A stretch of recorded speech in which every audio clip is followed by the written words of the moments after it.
Which one's the best crypto asset? Well, Bitcoin's the best crypto asset. Okay. What's the second best? There is no second best. There's no second best crypto asset. There's a crypto asset. It's called Bitcoin, right? Right? There's no second best. Okay. But take all your money, buy Bitcoin, then take all your time, figure out how to borrow more money to buy more Bitcoin, then take all your time and figure out what you can sell to buy Bitcoin. And if you absolutely love the thing that you don't want to sell it, go mortgage your house and buy Bitcoin with it. And if you've got a business that you love because your family works for the business, it's in your family for 37 years, and you can't bear to sell it, mortgage it, finance it, and convert the proceeds into the hardest money on earth, which is Bitcoin. Yo, what up, everybody? Welcome to the Stack Sats show. I thought I would open it up with something a little bit different today. Welcome. My name is Roman, and we're here to stack some sats. Welcome to the stream.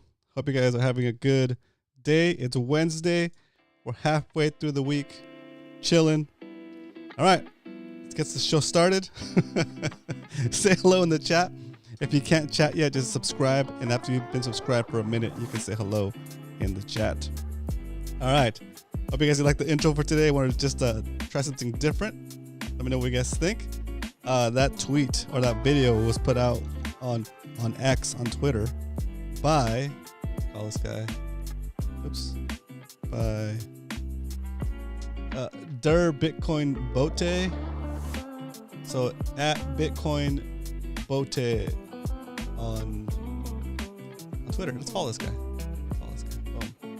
All right, so thanks for putting that out. That's a cool tweet. Way to get us rolling. Get the show started. Detect the video in your stream belonging to someone else. Your stream has been temporarily what? Oh no. Oh no. Did I get killed? Man. You guys still there? Can you guys see me?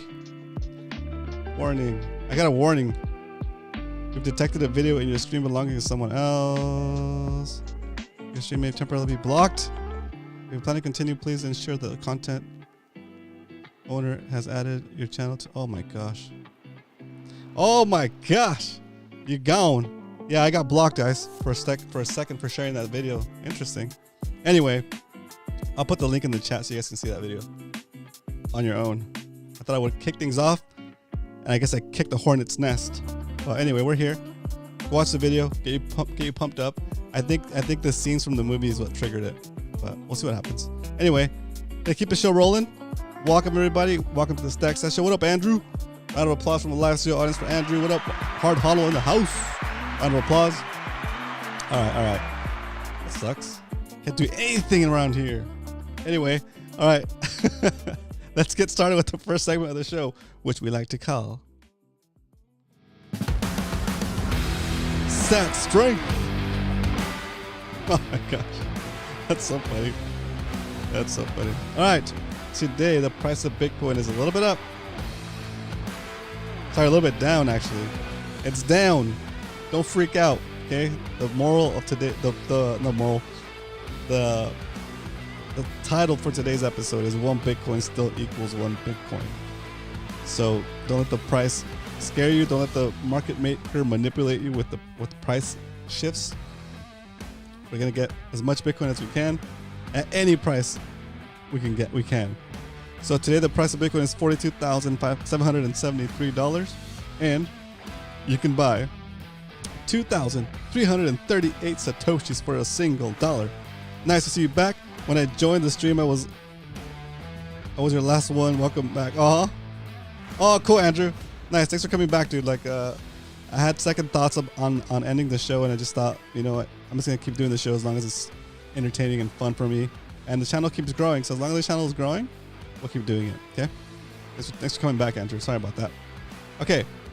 So why is it important to highlight this every episode? Because you don't have to buy a whole Bitcoin all at once. You can buy fractions of a Bitcoin. They're called Satoshis. You can buy 2,335 Satoshis today for a single dollar. Just like a dollar has 100 cents, a Bitcoin has 100 million Satoshis. So you can start stacking now and build your way up to a Bitcoin. Okay. Here on the show, we're stacking daily. We're stacking. We'll talk about that later during the stacking segment.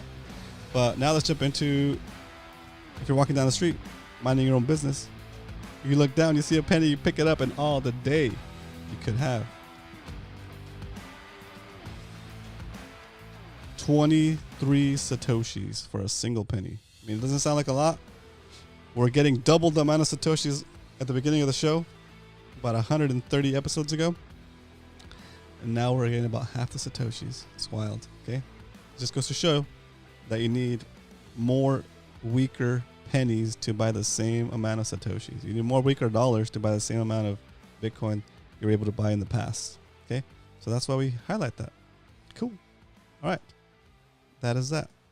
There is no second best, correct? Hard Hodl is the man. Gets it. Gets it. All right.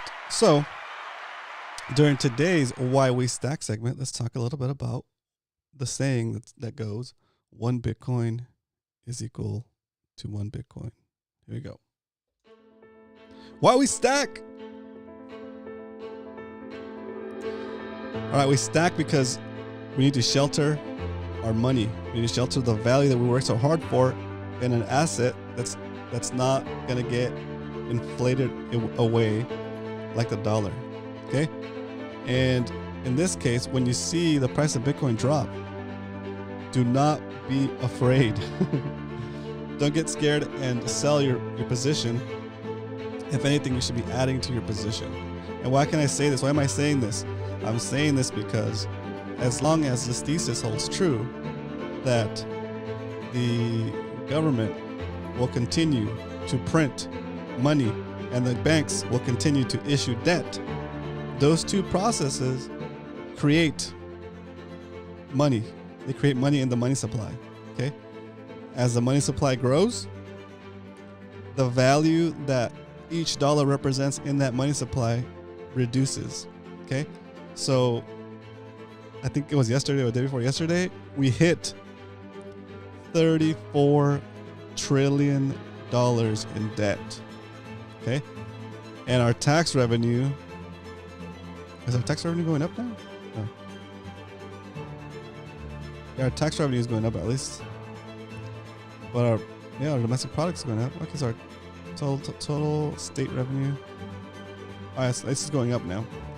But still, the rate at which the debt is going up, right? It's going to be impossible to pay it back, basically, right? So the dollar is already insolvent. People just haven't figured it out yet. So when you every sat you buy, every dollar you invest in Bitcoin gets removed from the system of inflation where they steal your purchasing power from you. And when they do that, as they're doing that, it takes more and more dollars to buy the same amount of Bitcoin. They're actually now working for you instead of against you. Where when you save in the dollar, they're stealing from the savers. When you save in Bitcoin, their mechanism works for you now, right? So instead of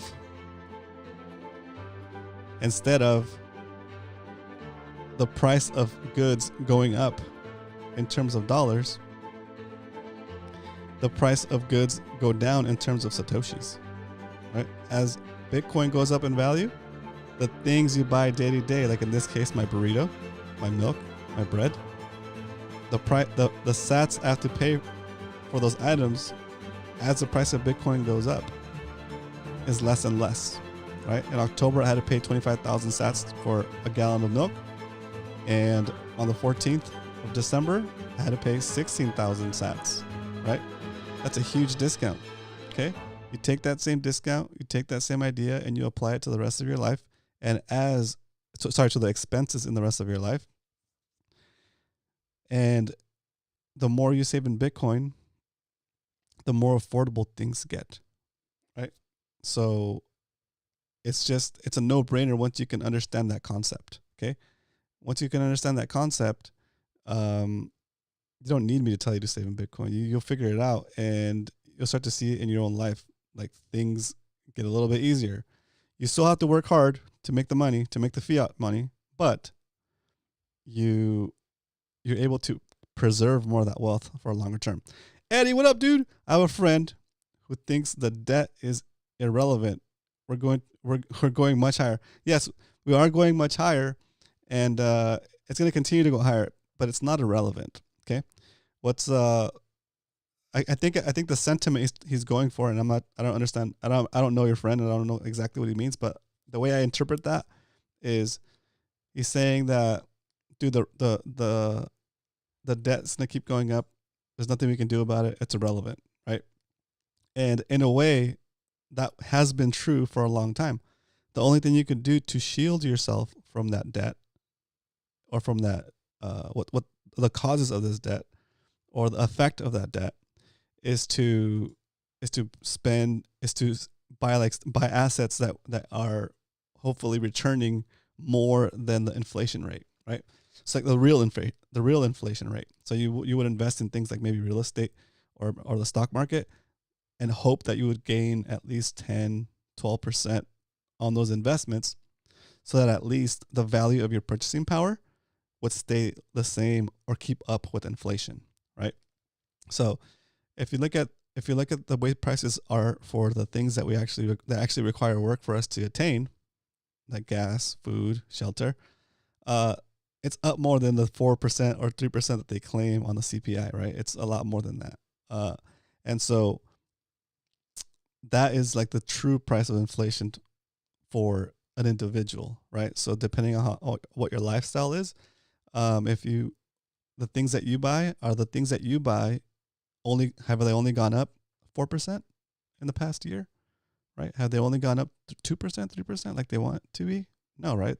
The prices of things that you buy in your life that are required for you to maintain your level of, or your quality of life that you enjoy and that you're used to, those prices have probably gone up more than 4 or 5% over the past year, right? So this is how relevant it is for that debt. Okay, so what gives money its value, right? Your money represents a percentage of the money supply, and things cost a percentage of money supply because that's how much it works. Because that's how much work it takes to make those things, right? So, for example, we're gonna do the taco example here. Let's say there's only $100 in existence. You have $50 and I have $50. No, let's go $200.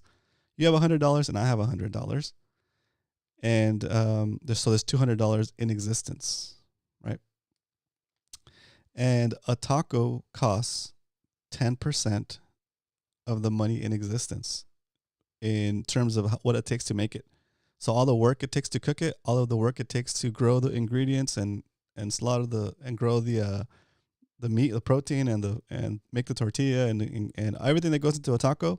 Let's just say that it costs 10% of the world's monetary supply. Okay, you have $100 and I have $100. Okay, but I'm the government. Okay, and so we do I want to get your vote. So we do things like I do a stimulus check for you, right? I say, hey, I'm going to give you an extra $100. So now you have $200, right? But in the background, I'm also going to give myself 200 more bucks, right? So now I have $400 and you have $200, right? And you see twice as much money in your account, right? But your twice as much money on your account now only represents less than 50% of the whole money supply. Before, when you had 100 and I had 100, we're both equal. You had 50% of the money supply and I had 50% of the money supply, right? So I just devalued you. I made you feel like you have more money, but in reality, I stole from you via inflation. That's inflation right there. I stole from you, so you have less of a percentage of the overall money supply. I have more than you now. I have 2/3 of the money supply. You have 1/3 of the money supply. But here's the kicker: that taco still cost 10% of the money supply. Okay, so now instead of paying whatever 10% was before, $20 for a taco, that's an expensive taco. $20 for a taco, you gotta pay 20%. You gotta pay 10% of the new money supply total, right? What is it? 800 times 0.2. Whoa, 800 times 0.02, right? For 200. So now that, wait, is that right? Is that right? What's 2%? 0.02? Yeah, 0.02. 200 times 0.0. We said 10%, right? 10% of the money supply. Okay. And then that's right, $2. What was I thinking? Okay, and then 800 times 0.02. Okay. So in the first scenario, when we both have $100 each and we both control half of the world's money supply, and the taco costs 10% of the world's money supply, then your taco costs you $2. Okay.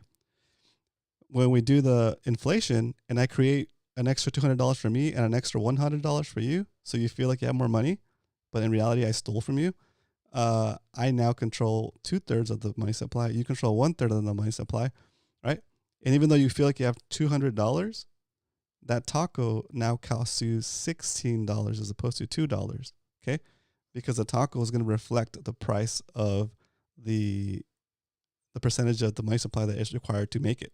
Okay, so different things have different costs associated with them, and that's basically how stimulus checks and services and all those things that the government affects you. So it is relevant, even though your friend might think it's irrelevant. The price is going to continue to go up. It is relevant because what ends up happening is you lose purchasing power over time. The more they keep printing, and they keep printing forever, ongoing, day to day, right?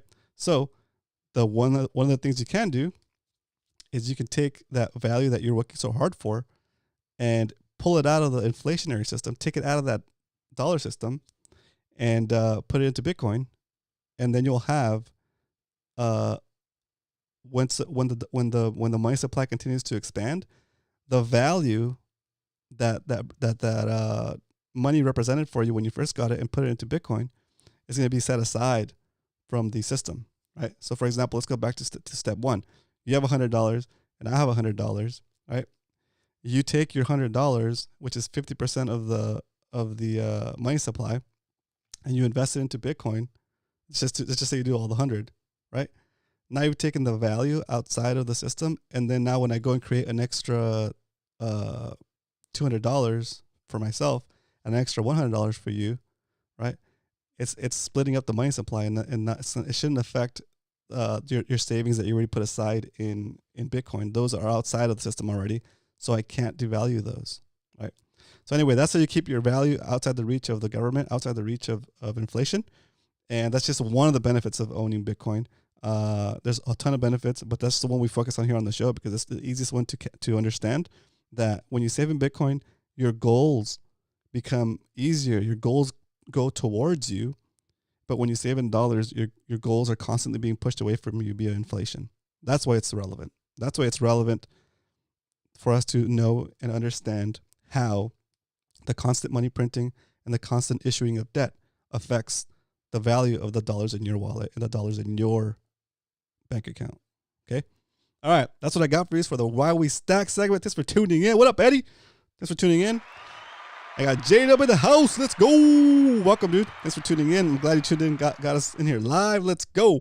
You ain't slacking, you're stacking. That's right. You ain't slacking, you're stacking. Okay. Put on a little background music while we talk about the next segment. The next segment of the show is what we like to call the stack recap. Let's go do that. Let's do that right now. Let's do that. Let's do the stack recap. Here we go. It's time to jump into the stack recap. All right, boys. We don't only talk about stacking Bitcoin and saving in Bitcoin. We actually do it here on the show Monday through Friday, 12:30 p.m., 3:30 Eastern. I take my lunch break. I get on the computer. I make a little show, and we talk about Bitcoin, and we stack a little Bitcoin. So today, where am I stacking? There it is. Let's review our stack first of all. Okay. Our stack today, we started back in May 22nd, 2023 was the first episode of the show. We started stacking $5 a day. We bumped it up to $10 a day, and now we're doing $20 a day. Since then, we've been able to accumulate 11 million Satoshis. In other words, 0.1108388 Bitcoin. We paid $3,645 for those Bitcoin, for those sats. And if we wanted to buy those same amount of Satoshis today, it would cost us 29% more dollars, 29% more weaker dollars to buy the same amount of Bitcoin. It would cost us $4,730 today, okay? We have this here not to show that we have gains, ladies and gentlemen. We have this here to show the difference between buying Bitcoin back then and buying Bitcoin today. It's showing you that it's going to cost us more each time.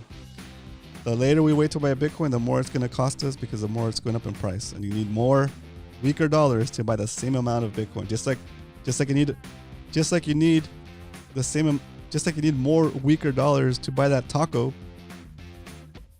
you need more weaker dollars to buy that same amount of Satoshis. Okay? All right. So this is the overall status of our stack, the overall value. But today, but starting this year in 2024, we're tracking the stack for just 2024, and we're applying the rules of the stack only to 2024. So for example, if the price of Bitcoin drops below our average buy price, we do a double stack. That is a $40 buy of Bitcoin. If the price of Bitcoin is above our average buy price, we do a single stack, which is $20. If the price of Bitcoin is below our all-time low purchase for 2024, then we do a quadruple stack. That's $80, 80. And it looks like today, the price of Bitcoin is $42,712. And it is below the average buy price, and it's below our overall lowest purchase for 2024. So today, ladies and gentlemen, we'll be doing a quadruple stack. All right, quadruple stack. Okay, and now there's nothing else left to do, but you know what to do. It's time to stack some sats. I almost missed the gong there. Double gong. All right, as you guys know, I like to stack over at swan.com, swanbitcoin.com. You can stack the way we stack by going to our affiliate link in the chat.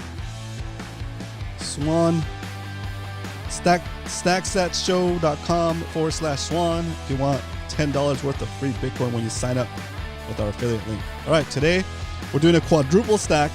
That's $80. Okay, let me get this preview going. Take my screenshot today.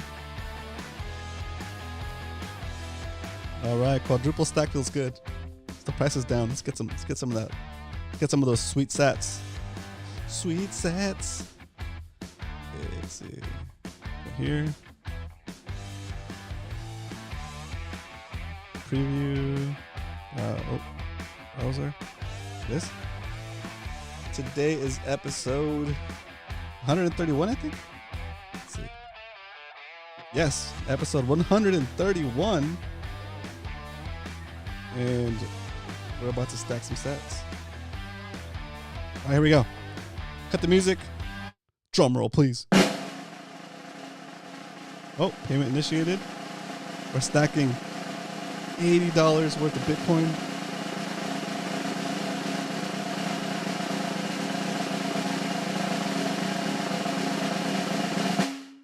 Interesting. All right. We'll wait for that to clear. Meanwhile, we'll go and update our spreadsheet. Throw a little chill music because after you stack, you chill.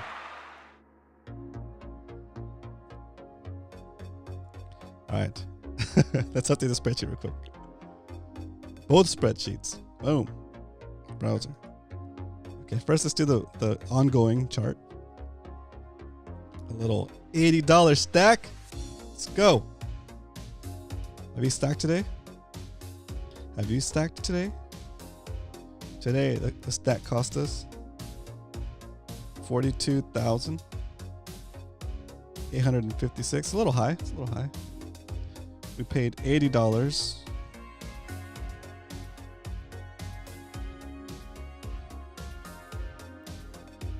And our official yield is 184827. All right. A lot of sats right there, boys. Jeez.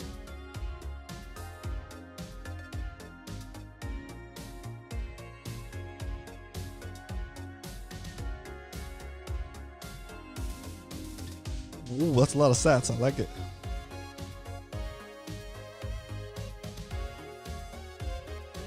Put the sailor on and chill. That's right. That's right. We're gonna put the sailor on and chill for a little bit. Hard huddle. That is such a good thing, dude. It's so funny. Oh my gosh. Yeah, let's talk about that in a little bit. All right, so that's it for the stats here. Let's bring that over here. Copy it. And the overall stack is now up to 11.26 million Satoshis. We're already at 11 and a quarter Satoshis, guys. Dang, just like that. Okay? Keeps going up in value. Just keep stacking. If the price goes up, you stack. If the price goes down, you stack. Okay, if the price stays the same, it just crabs to the side, up and down, just stack. That's all you gotta do. Okay? You don't have to go learn how to become a trader, how to become a financial advisor, how to become a just like a doctor, right? All you gotta do is take whatever value you want to set aside and save for 4 years plus, put it into Bitcoin, and the rest will be done for you. The system will build up the value for you because it continue to devalue the dollar, and in doing so, the value of your Bitcoin goes up. Andrew, that's a great question. We're going to talk about that during the questions section after this. That sounds good. I like that. Thanks for the question. Okay, let's jump into the 2024 only section and update this bad boy. Let's see. Boom. Oh my gosh, that's cool. All right, and just like that, our stack for 2024. Let's move this one over here. The color. It's this one. Is that right? Oh, it's 42. What am I thinking? Okay, gotta undo that one. What's that? This is 42. 42,856. That's right. 42,856. Let me go back here and change that one. I was like, wait a minute. I'm so used to typing 45. That's a good buy, guys. Goodbye. Okay. 42,856. 42,856. There it is. And our new Satoshi count for 2024 only is 250,000 Satoshis. We're already at 250,000 Satoshis in 2024, boys. Let's go. Just like that. Stacking a little bit at a time. You know, a little bit at a time, but as much as you can before the ETF, guys. A little bit at a time, but as much as you can for the ETF.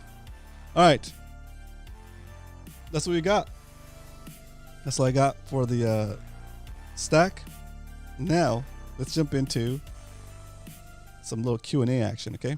Little Q&A action. So Andrew's got a good question. He says, can you explain UTXOs? Are they considered BTC transactions? Okay, so first of all, let's talk about what UTXOs are, okay? So UTXOs stands for unspent transaction outputs, okay? So basically, when you have a wallet, a Bitcoin wallet, you can have, let's see what Harsh. A UTXO just means that you have, they pay me with 20 at the store. I take your whole 20, break it down, give you back the money that you're supposed to have. In Bitcoin, you send your entire amount of BTC. It takes what you want to send, then it sends back the rest. This is verified independently amongst the code. Yes. So for example, if you're paying something to someone with a wallet, you send two transactions in essence. One transaction is what you're paying to the person, and the second transaction is the unspent money, the unspent transaction output, which goes back into your wallet. But that's a way for the system to keep track of how much Bitcoins are in how many Satoshis are in your wallet. Okay. Now, the important thing to remember about UTXOs is this. Let's say that you have a Bitcoin wallet set up and you're doing a new wallet address for each time you input money into your main wallet. Okay, so each one of those addresses is going to have its own UTXO. It's going to have its own address in essence, right? So it takes a certain amount of money or a certain amount of satoshis to push sats out of a certain wallet, right? And that value is determined by the cost of the network. So the fees of the network. Let's go back to the network here real quick. So for example, these are the fees that the Bitcoin network wants to charge you with low priority, medium priority, and high priority. So if you have a UTXO, in other words, a Bitcoin wallet ID that contains 50 satoshis, okay, then it would cost you 108 satoshis for you to be able to send out those 50 satoshis. So in essence, those sats are kind of like considered dust, right? They're not, you don't have enough satoshis in that UTXO to send out the 50 satoshis that are in there, and because it would cost you 109 satoshis, right? So it's pretty much considered like you could technically send more satoshis to that same address, the same UTXO, get it above the dust fee, and then be able to send out those 50 sats. But are you going to add more money to that same UTXO to pull out 50 sats? Like, it's probably not worth it, right? So where it gets tricky is that if you're sending, I'm not sure exactly what the recommended number is at this point, but you want to have a certain amount of Bitcoin in each of your wallets or each of your UTXOs that's above like 0.001 or 0.01, right? So that you don't get caught with like basically a bunch of pennies, right? Because it's difficult it's hard to explain this. I think I need to do a chart of this and do a full breakdown, because this is a really good question. So for example, Andrew, if you were to have an address, a UTXO that has like less than the fees, it's going to be, you won't be able to even afford the fees to get that coin out of there, right? So gradually over time, as the fees for Bitcoin go up, more and more satoshis will be trapped in unusable forms because it's going to be too expensive to move them. So the important thing to remember about UTXOs is you want to consolidate addresses that have a little bit of Bitcoin into addresses that have more Bitcoin before the fees go up too high that amount of satoshis in those wallets becomes less than the fees, right? And so that way you don't lose any sats. Okay. One way that you could do that, there's if you've been using, for example, like if you have like a Swan account like I do, right? Like on the show, and you have it exporting your stack to your Bitcoin wallet, your hardware wallet. Well, if you're doing it to one address, you'll be fine. You don't have to worry about the UTXOs because all of that Bitcoin is going to that one address. So that one address will have a lot of space as far as like funds in order to move coins in and out down the road if you need to, right? For the future, some people like to do a new wallet address that still lands in their primary wallet each time they withdraw from an exchange, right? But if you're doing that with every $20, that's going to be a problem, right? If you're doing it every like 0.01 or 0.00, like every 0.01 Bitcoin, then you're probably going to be okay if you do a new address for each withdrawal, right? But if you're doing it every $10, every $20, that might be an issue down the road. You can have a bunch of UTXOs that only have about $20 worth of Bitcoin, right? And as the price of Bitcoin goes up and it costs you more sats to run transactions, it'll make it cost prohibitive to even use that Bitcoin, so it gets stuck, right? I might even shift $20 is a low enough threshold this day and age, but down the road, like in years, it might be, right? Miners push those transactions. No, the miners get paid for the transaction, so it doesn't matter if as long as the miners can get paid, they'll process your transaction, right? And sometimes like watch, it was at 100 and something, now it's at 79, 76, right? So the threshold, the priority goes down and up depending on the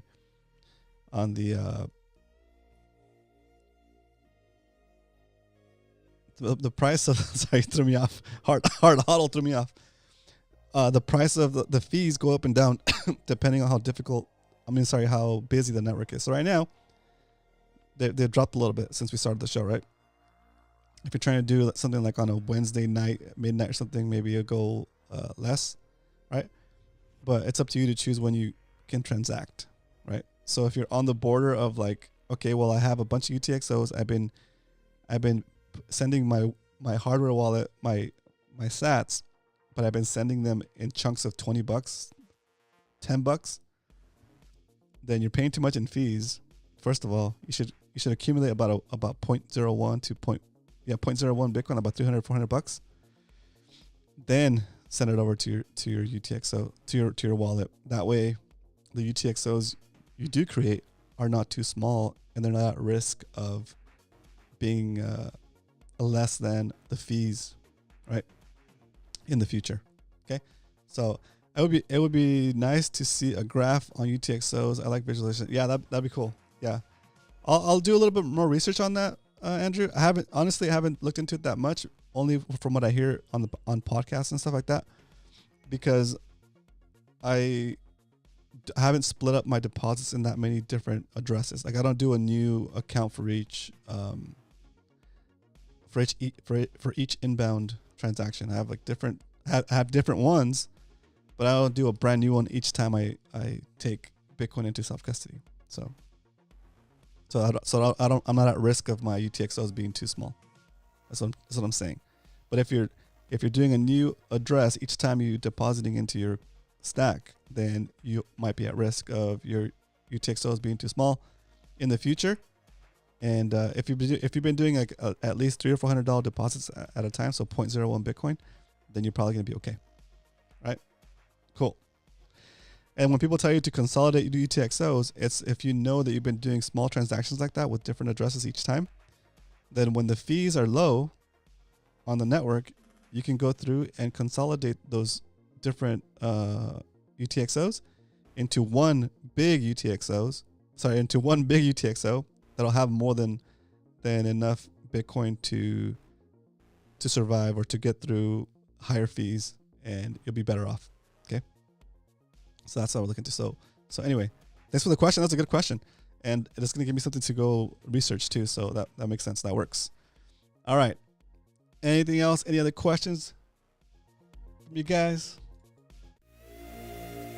Because otherwise, I'm about to wrap this sucker up. Hope you guys enjoyed this episode of the Stack Sats Show. Tomorrow, I'm going to be releasing the first of our interview series. Adam Meister is going to be our first guest. I'll be releasing his episode tomorrow, so look out for that. We'll probably have a regular episode, and then we'll release it. So make sure you guys go over there and watch it, comment, and do all that good stuff. Okay, so I really appreciate it. Never Stack Sats, NFTs, ordinals, any of that BS. Bitcoin only, all the way. And if you ain't stacking, you're slacking.